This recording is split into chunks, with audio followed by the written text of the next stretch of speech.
Hello, and welcome to the Family Histories podcast, the show for those of us sat quietly in libraries, archives, and spare rooms all around the world, tirelessly piecing together our collective social and family history. My name is Andrew Martin, I'm a family historian, and I'll be your host. In this episode, the Seaman, we'll be hearing about a young man who grows up within the Royal Navy, but always keeps coming home to England. And we're trying to find evidence about the early lives of a 19th century couple from Christchurch, Barbados. So, put down that old passenger list, grab a cuppa, and let's meet our guest.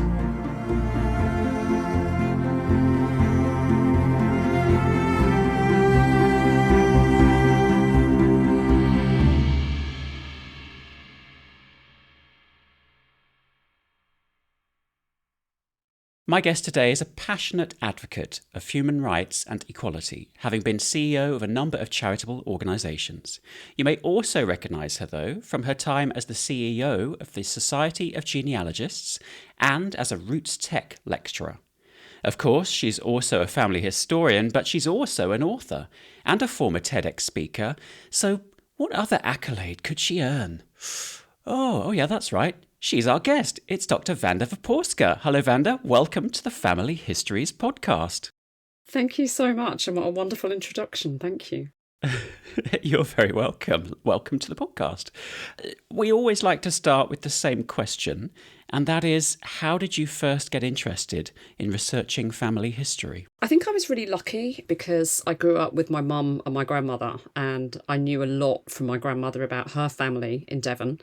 And being really nosy, I always just wanted to know more. It's why I did social history, because I wanted to find out more about dead people, basically. So it was a perfect training for genealogy, really, which is all about dead people. Yeah. So I'd always wanted to do this. And then when I became chief executive at the Society of Genealogists, I was surrounded by experts. And it's one of those situations where I think now, oh God, if I'd known then what I know now, the questions I would have asked everybody, I probably wouldn't have done any of my job whatsoever. So it's probably a good thing that I didn't.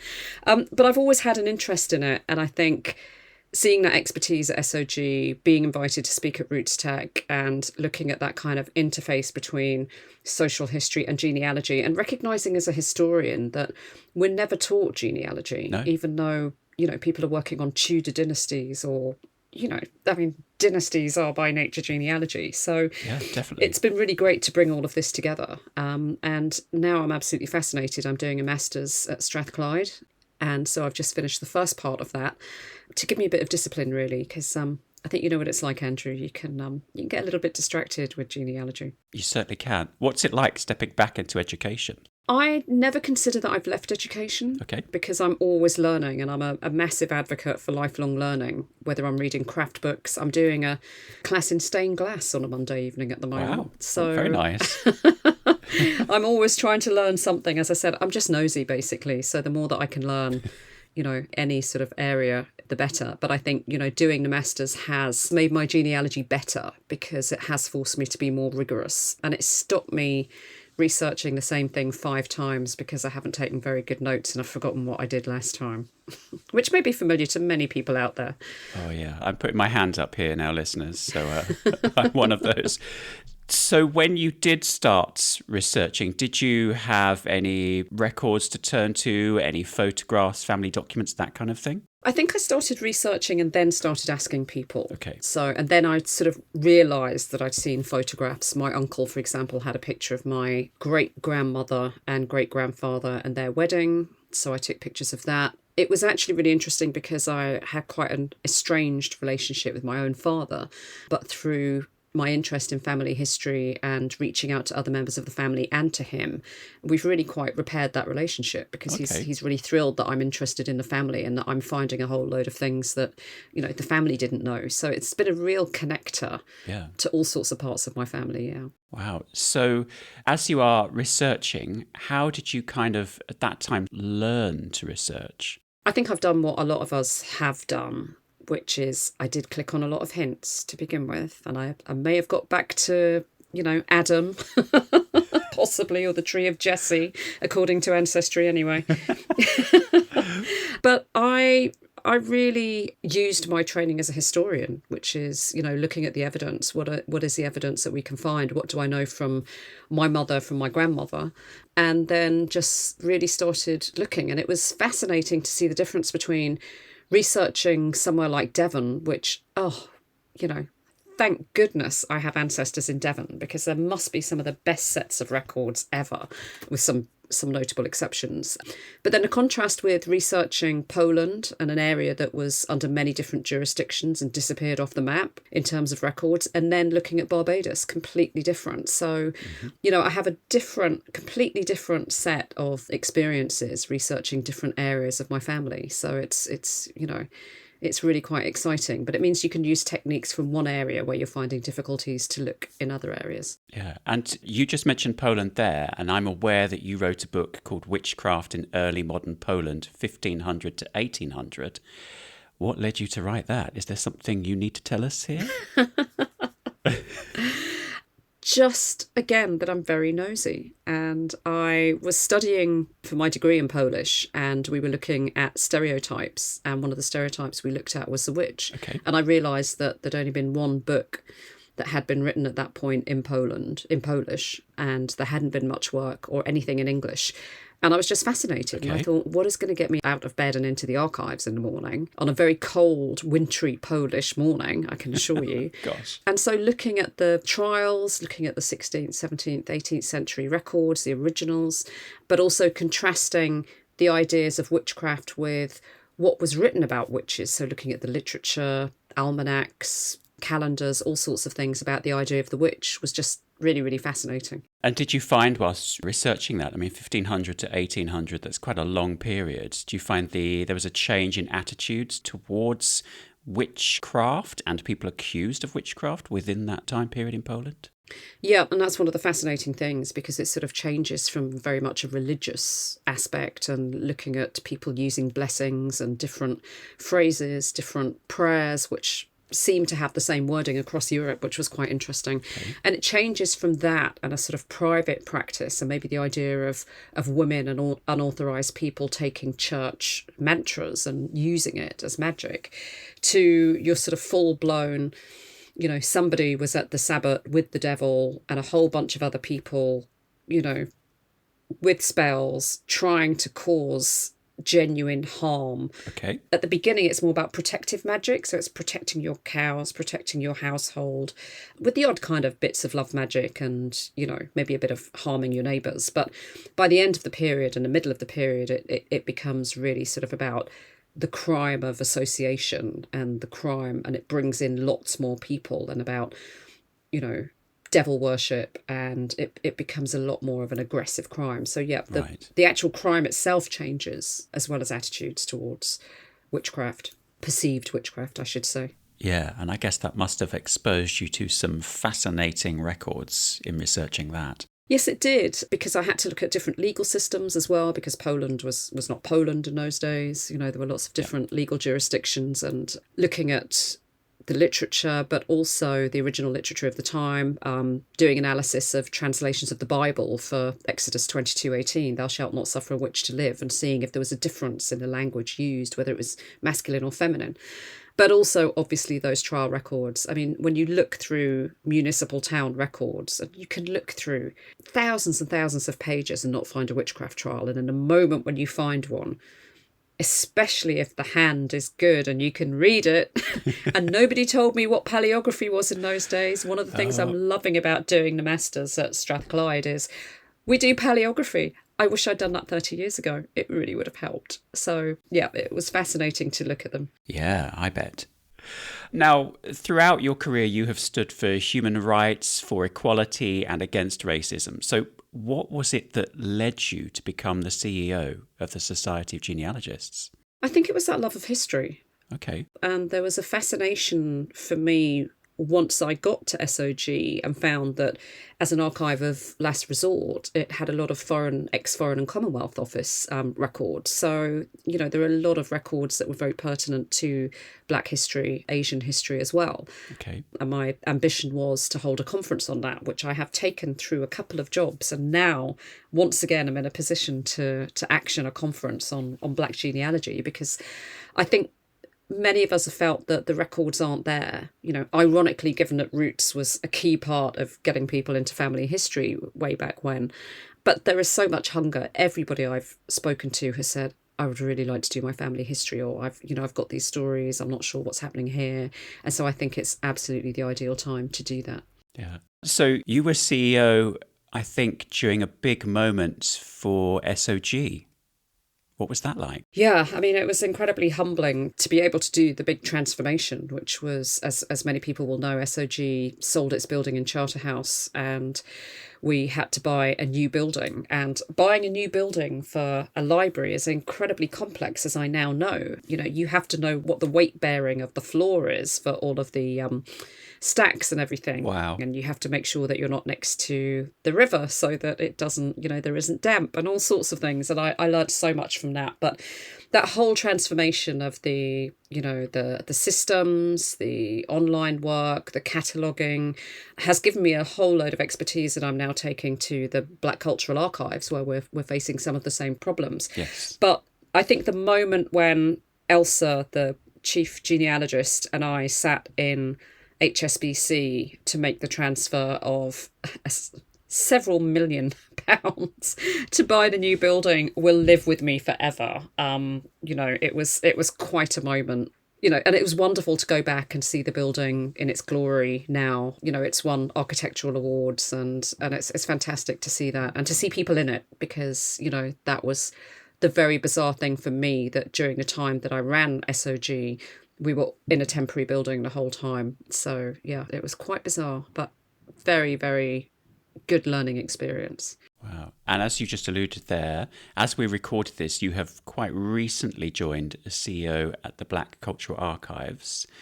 Where is that and what's the aim of that archive? So we're in a fantastic Grade 2 listed Georgian building. Nice. Obviously, I say that because I know your listeners will appreciate that type of detail.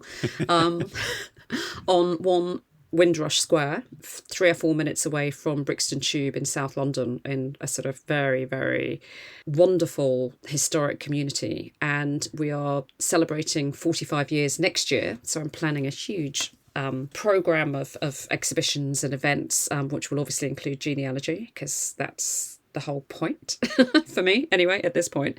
Excellent. So it's just fantastic because it's a real community archive, and we have archives from the last 45 years of Black education movements, of Black and Asian women's movements. We have a coin dating from the 2nd century of Septimus Severus. Wow. And we have a whole range of exhibits, and I probably shouldn't say this in public, but I did touch the coin. I mean, who wouldn't? That is the point of being the boss, isn't it? Right? Back me up here, Andrew. Well, yeah. I mean, you've got to have, you've amongst your perks needs to be touching the coin. I agree. Absolutely. So I'm really looking forward to us making more of the archives accessible. I mean, we've had a lot of researchers in, we've had filmmakers in, a whole range of people who've used the archives over 45 years. And so it's wonderful to see. And what's fantastic as well is that we have some of the authors who've given us their archives, like Stella Dadsey, for example, are still alive and active. And, we can ask them to talk about their archives, which I think is quite special as well. So nice. I'm looking forward to, a wonderful time exploring the archives and promoting them and being able to talk to people who were involved in events that shaped my childhood and I remember growing up in the UK. Yeah, it sounds like a wonderful archive to have to hand. Is there anything that you'd like to see improve within our genealogy community or industry? Oh, that's a great question, isn't it? How can I answer that without offending people or organisations?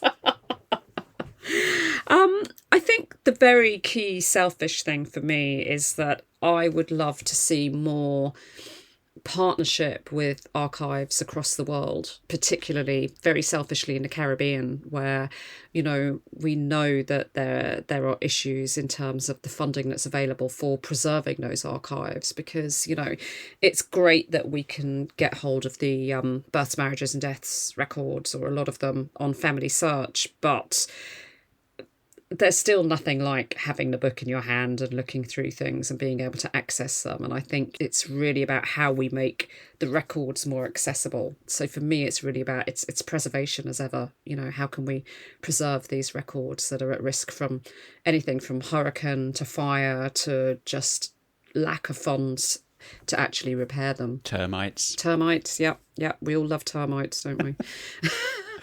There's one for the trailer clip. So my final question is, how do you share your research with your family? Well, that depends which bit of the family. Okay. I have to say WhatsApp is providing a very good service for us. Unexpected, okay. Yeah, I have my Bajan WhatsApp family and I share things and SM things there. With I suppose the Devon side is really me and my mum and my cousin, who, funnily enough, has moved several years ago to within about half a mile of where my grandparents lived, where my grandmother was born, Stoke Demerall in Plymouth, and that's just very, very spooky. Was that coincidental, or did they know already? No, she didn't know. I mean, she knew that Wow. Our grandmother came from Plymouth, but her husband's a doctor, and so he was assigned to work in Plymouth, so she's back there. Wow. It is strange how you can be attracted back to somewhere, but it's also quite nice to having been there and visited the places that your ancestors have known as well. Yeah, I mean, I do think that sort of ancestral memory is quite a powerful thing. And the flip side for me is that I grew up in Chester. My family's still there, but I have no family connection that I've discovered to Chester. And I feel like that's a real shame because it's such a big part of my life. So Yet, exactly. I mean, we'll see. Ooh. Time for a little advert break. If you are interested in learning more about family history research, why not take an online course? Pharos Tutors offers short online courses on a variety of family and local history topics. Whether you want to learn more about how to do your research, have a yearning to learn more about manorial records, or are interested in a formal certificate programme. With over 50 courses ranging from beginners to advanced, there is something for everyone. Why not take a look at the course list today and plan something for the new year? Visit www.pharostutors.com.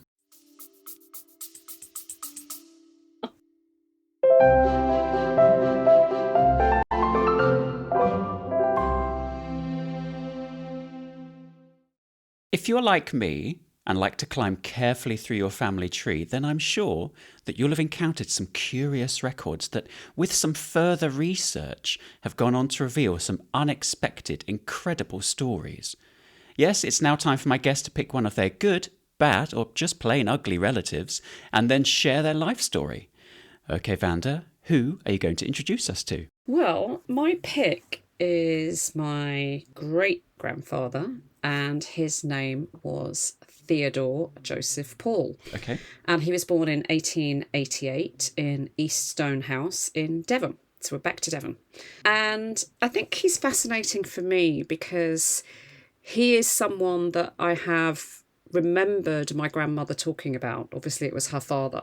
So I feel that there has been a living link. And I think that's quite important, even though I didn't know him myself. Sure.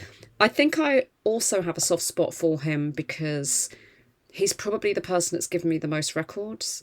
Okay. So he's been easier to research. But also because I think he was born in Devon, but at the age of around 12, he's in the census in the Royal Greenwich Hospital School. And that's, as you may guess, in Greenwich. And it was for those people who were impoverished but had a naval background. Yep. And of course, those of you who know Devon history, he was born in East Stonehouse, but that was the part of Plymouth that was the docks. So this was Devonport. And so his father was a rope maker in the docks. Right, I see. Okay. And there's something I need to explore more as to why he was sent off at the age of 12 to Greenwich, to London. And, you know, as the mother of a son myself, it made me think, you know, he's gone from Devon. Obviously, he's not in the middle of sort of rural Devon, like many of my ancestors a little bit further back.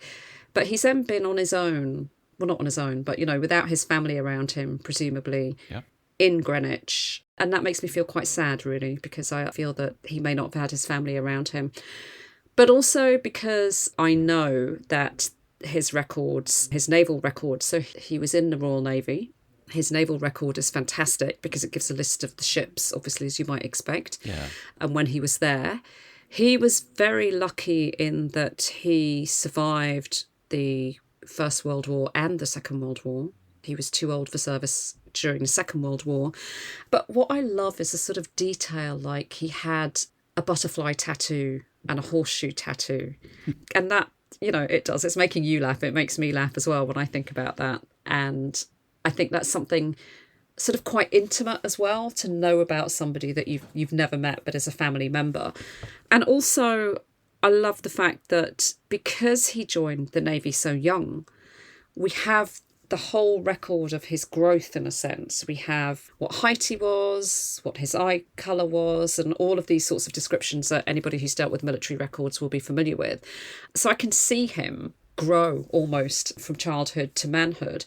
And I think what's interesting for me as well is that I always grew up with my gran saying that her dad had been a bugle boy at Queen Victoria's funeral. Okay. And again, it's one of those things, do we know it's true? Is it true? Is it not? But there is, I think, a newspaper report that may confirm that. So again, that's something for me to investigate and see if that's true. So looking at everywhere that he went, and of course, I may not be the only genealogist who loves buying books or has to be dragged kicking and screaming out of a bookshop. I don't know. I'm sure there are others around. But it did then lead me to buy a whole range of books on naval ships, on looking at, where these ships had been. And I haven't finished this research because, there's about 30 different ships there. Wow. In his record. So it's been really great to find out, what he was doing, where he was. And what I'd really love to do is just get that map and plot out where he was, what he was doing. He was part of a family of, I think, 5 or 6, if I recall rightly. And so again, looking at the census and seeing what the family were doing, one was a cinematographer.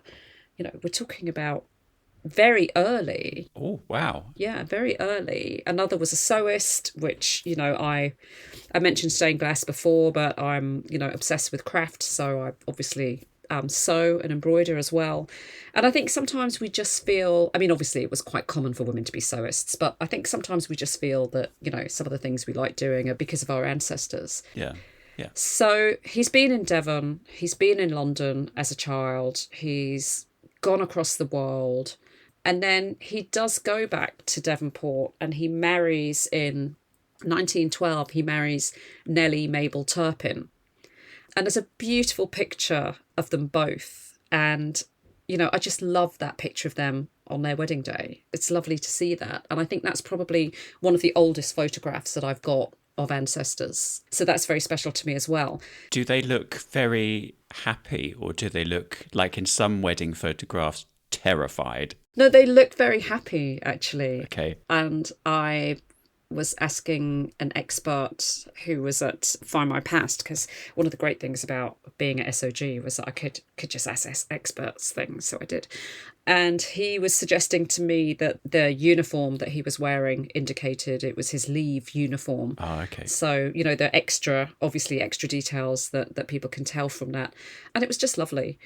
But he marries her in Devonport, and she is another sort of local lass. And the rumour in my family always was that we were descended from Dick Turpin. Okay. Because of Nellie Mabel Turpin. However, and I haven't told my mum this because she'll get really disappointed. Unless I can prove we're related to Eleanor of Aquitaine, I can soften the blow a bit. I'm not going to tell her yet. But Dick Turpin wasn't his real name. So even if we do come from a long line of Turpins, Dick's not going to be in there. It's not that one. I'm sure there is a Richard Turpin somewhere, but it's not that one. Yeah. So I'm slightly disappointed by that. And then he's in the Masons, so there's records there that I can look at. And he becomes an inspector in the NSPCC, and this is when he moves to Chester. And this is why and how I was born in Chester, because our family moved back there because my grandmother had spent some time there after growing up in Devon. So it comes a full circle in a sense. So for me, looking at the Navy lists, looking at the Freemason membership records and thinking, okay, well, if he was a Mason, was his father a Mason? You know, are we going to go back? You know, there's lots of records there. So it's a nice story to elaborate on. And it's one of the stories that I really want to develop even more and see, you know, go into real depth with him, because I just feel this huge affection for him and Nellie. Yeah, I have looked at Mason Lodge records before. I find it quite confusing to understand quite what the different roles meant and the significance to the different lodges and groups that there were. Were you finding lots of different records for the Masons? I found a couple, basically the membership registers, but I haven't interrogated that as much as I ought to. Mm-hmm. But the interesting thing for me is that many moons ago, I was invited as part of a sort of university alumni evening to an evening at the Grand Lodge in London. Okay. So we got to sort of sit there and see, and, you know, obviously what they were telling us about, and seeing some of the regalia. Okay. And I think anyone who's been to London and that part of London around Covent Garden will be fascinated by the regalia shop that's opposite the Grand Lodge. It is, you know, it's bling city, really, isn't it? So, yeah, I mean, again, that's another interesting aspect to look at the history of that and to see, was it the naval background? Was it something that was in the family, or was he just approached because, you know, of his position? Yeah, his position and character. So that sounds very intriguing to go and research those. Did Theodore and Nellie have many children? Yep, they settled down. They had 2 daughters, Phyllis, Hannah, Sarah, Paul. Okay. And my grandmother, who's a bit of a, like me, is a bit of a nightmare for genealogists because she was actually known as Pamela Amelia Paul, but her official documents will say Amelia Mary Paul. And then when she married my Polish grandfather, my grandfather's name was Wyporski, and after the war, because of a lot of the, you know, anti-foreign sentiment, and for convenience, because Wyporski, let me tell you, as I have discovered throughout my life, is quite difficult to spell for most people. Okay. They changed their name then to Paul. So he became Władysław Paul. So again, there's a lot of name changing in my family. Is that Paul? It's Paul. Okay. And I was at HistFest a couple of years ago interviewing a historian, and her surname was Paul. And I said to her, you know, oh, that's funny. You know, my family were Paul, as you do as a genealogist, and you've got the same surname there. You've got to ask the question. Yeah. Always check. Exactly. And I said, oh, you know, my family were from Devonport. And she said, oh, my family were from Devon as well. And, you know, we haven't quite made that connection yet, but it's there, another strand of this to explore. So that's quite interesting. So yes, Pamela and Phyllis, the 2 children, were brought up in Chester, and were able to see them and him on the 1939 register. But sadly, Nellie dies when my grandmother's about 20. Okay. And Theodore marries again, and they end up going up to Durham. And that's where my mother's born.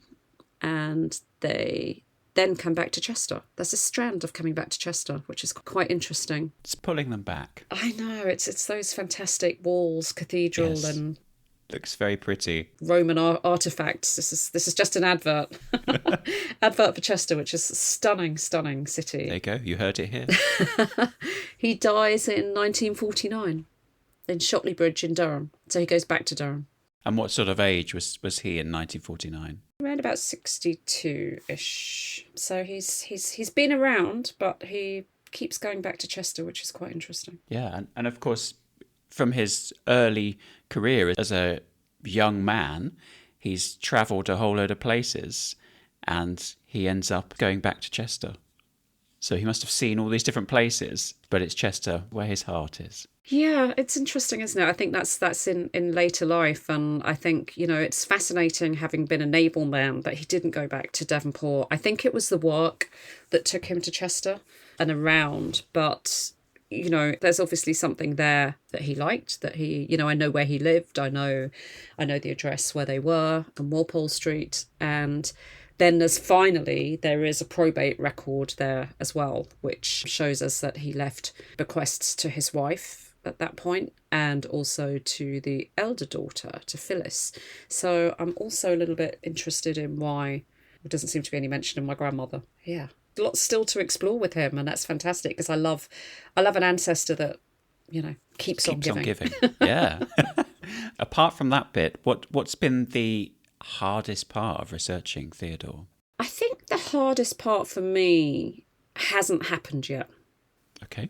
I think the hardest part for me will be finding the time, and this isn't a matter of research, this is purely me coming back to something and finishing it, is to sit down, and it's going to be the exciting bit, is to sit down and map those ships out and see where he was, what was happening, what was the historical background there. Yeah. And that is, it's not hard for me to do, but it's different because that's not my period. So thinking about, between 1888 and 1949 in the UK and around, the empire as was there and wherever he was going will be quite interesting, and that will teach me a lot. Yeah, and I guess not only are you pinning them onto a map, but you're also trying to understand the context of maybe why he's there and what occurs there. And I guess that needs the time to be able to do that part. Yeah, absolutely. And I think that's the fascinating part of seeing, what was happening in history at that point, what was the context and what was the importance of that, and what might he have seen, what might he have been involved in. He's generally got very good high character. I think there's one part at which he has had extra shoes issued, and I can't quite read whether they've been issued or whether he took them. I think the hardest part really is the magnifying glass, isn't it? Because, Yeah. It's the paleography again. It gets me every time, that handwriting, every time. Well, thank you, Wanda, for telling us the life story of Theodore Paul. But I think it's now time for you to face the brick wall.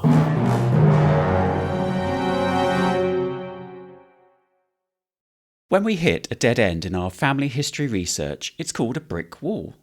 It's an inevitable moment in your research journey that can be really frustrating, sometimes leaving us stuck for days, weeks, decades, or beyond. But sometimes all it takes is a little bit of help from others to turn that brick wall into brick dust. And that's where you come in. Can you help my guest to solve theirs? So, Wanda, how can we help? Well, gosh, this brick wall is a combination of potential lack of records, my inability to actually sit down and do the sort of great Excel spreadsheet that says here are 6 people, which one is it? Oh, okay. And a range of things. So it's my methodology as well as records and everything else. And I kind of want to cheat and say I have an island of brick walls, if that's possible. But that might be a bit cheeky. Wow, how many people is this? Well, this is potentially quite a lot of people on a very small island, so this could work. Right. So my brick wall is really on my Barbados side. Okay. My 3 times great grandmother and grandfather are potentially Richard Holmes, who I think was born in 1797 and I think died in 1849. And Sarah Nanny Rogers. Okay. Now, I have a wedding certificate for them, which is quite special because for 2 or 3 generations back in my family in Barbados, there have been no marriages, and that was quite common. Okay. So this indicates potentially that they do have a level of income or material that means that they can afford to get married. The marriage certificate is dated 1844. Right, okay. So this is very exciting for me because, well, exciting is the wrong word really, were alive and were probably started off their lives enslaved, which means obviously I've looked at the slave registers. Unfortunately for Barbados, in some areas there isn't as much. The records aren't as rich in terms of the slave registers as they might be for Jamaica or other areas. What I think I've found is potentially that Sarah Nanny Rogers may have been a freed Negro who owned slaves. I have found reference to a Richard who is of the right age on a plantation in Christchurch, which is where I know, Fairy Valley, my family were, and where I think he was born. And my brick wall, I suppose, because in these slave registers, they don't give surnames or anything like that. There's very basic details in Barbados. So it could be name, so-called occupation, and whether they were Creole or black or from Africa, and an age. Okay. And so there is a Richard of that time that could fit, and I don't know, on the right plantation. There are also records of Sarah Nanny Rogers having enslaved people as well. And I am trying to find more records that involve Sarah Rogers. There are 5 or 6 people that could be called Sarah Rogers on Barbados at that time. And what's really difficult, in a sense, is that, you know, I don't know whether particular people are black or white. Right. So that's an added, you know, I can't distinguish in records.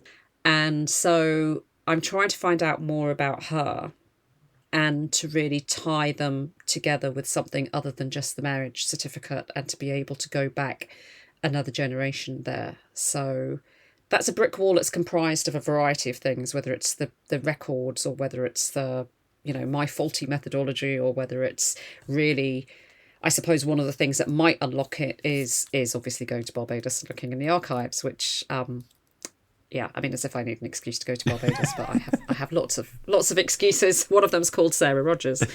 So yeah, that's my brick wall at the moment. Wow. So for Richard and Sarah to have enough money to be married in 1844, but also to own slaves themselves. Well, she does. She does, okay. Potentially, if this is the same Sarah Rogers. So does that mean that she had some kind of income and land or something that would enable her to have those slaves and to be able to afford all of this? Well, I mean, I think it's very, very interesting because people, you know, there were different mechanisms for people to have an income. Right. And so it may well be that the enslaved people that she had, inverted commas, were either family that she had bought out of slavery, because that would happen, okay, or had been given to her or gifted to her for some reason. And again, you know,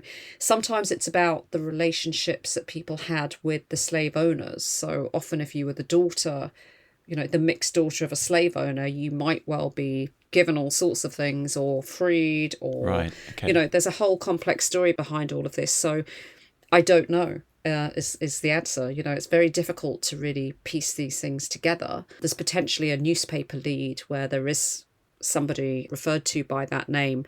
But again, it's proving that that is the right person, which is obviously the key part, isn't it? Yeah. And without too much information on the name front, it makes it very hard for you to know for sure that it's actually this one, or even if it's just these two and you've whittled it down to just 2 possibilities, it would still be hard without a full name for you to refer to. Yeah, and I think, you know, I mean, I'm fairly lucky in that Holmes is not a common name in Barbados. So it's, I mean, I suppose another answer is do a 1-name study across Barbados of Holmes. So, and then try and piece together who's related to whom. And sort of that sounds like a very big job because I haven't got enough family history to do. It never ends. It never ends, does it? It only ends when we become the next, you know, we are seekers of the dead, and it only ends when we become the actual dead themselves, doesn't it? But it's something that's really fascinating. And I think if I did do a 1-name study, and that may be where, you know, if there are other people who have homes from Barbados, or nurses, or Carters, or Jordans, or Kings, I'm really using this to get my people in here, then we might be able to find connections that way as well. But yeah, it is about trying to bring all of that together. And of course, I haven't even really started on the DNA side of this, which could, again, be useful. Although one of my ancestors is rumoured to have had about 100 children. Okay.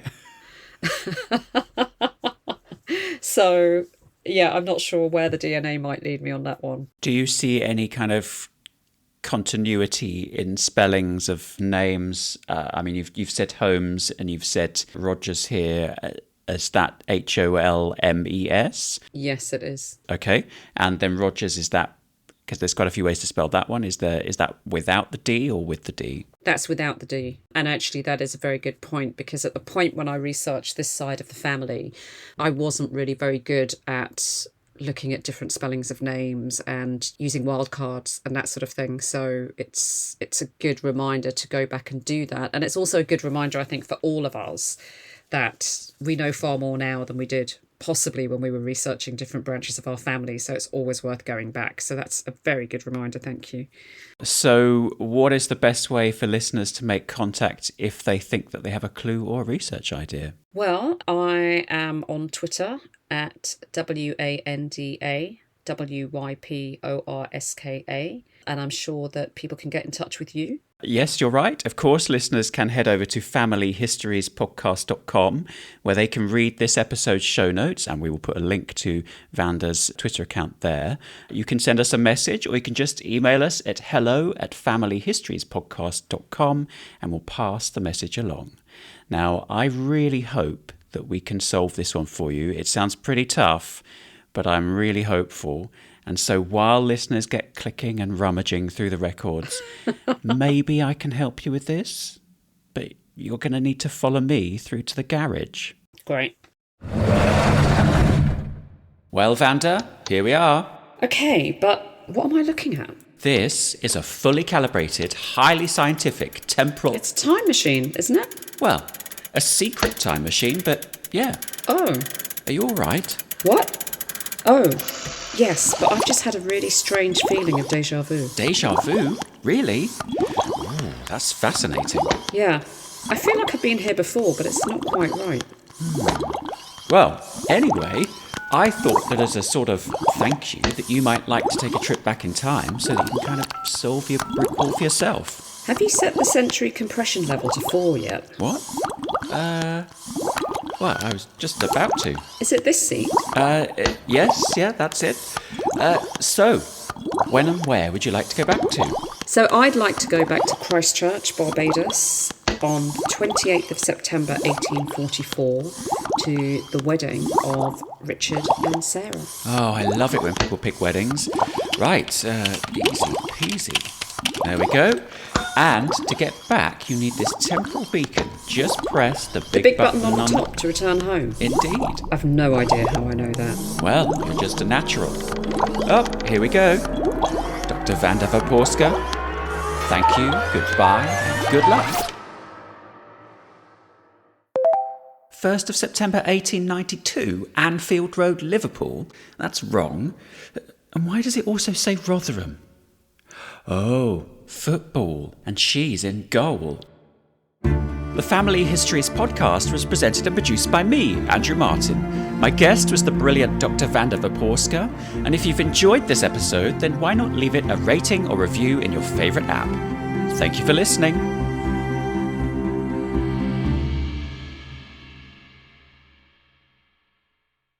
Approximately no family historians were harmed in the making of this podcast.